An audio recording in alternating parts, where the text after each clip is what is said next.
বৃহস্পতিবার অমরপুর নতুন বাজার সড়কে দুই জায়গাতে একই সময় পানীয় জল ও বিদ্যুতের দাবিতে পথ অবরোধে বসে প্রতিবাদী জনতা। দীর্ঘ এক মাস যাবৎ বিদ্যুৎ এবং পানীয় জলের সমস্যায় ভুগছেন অমরপুর মহকুমার দোলুমা টিএসআর ক্যাম্প সংলগ্ন রাঙাচড়া এবং ঝরঝরিয়া এলাকার মানুষজন। বহুবার দপ্তরে জানানো হলেও কাজের কাজ কিছুই হয়নি।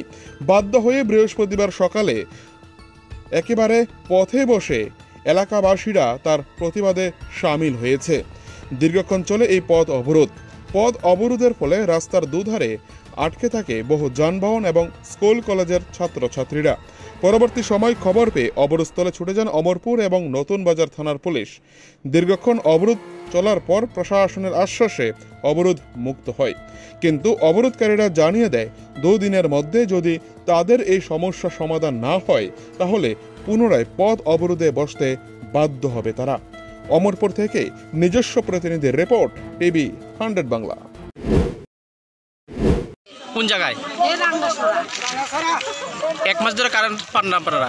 পান না, আর প্রায় 2-3 দিন হয়েছে দেওয়া যাচ্ছে কারেন্ট। তো হাফ ভোল্টেজ, ফুল ভোল্টেজ তো দিয়েছে না।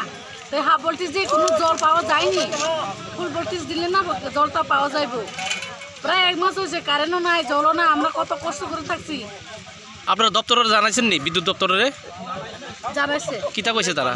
না কেটে গেছে, আমি সেটা জানি না আর কি। জানাইছে মানে আজকে বাধ্য আছে পথ অবরোধ করছেন আপনারা? এখনো কোনো আধিকারিক আইছে নি আপনার? না, কেউ আছে।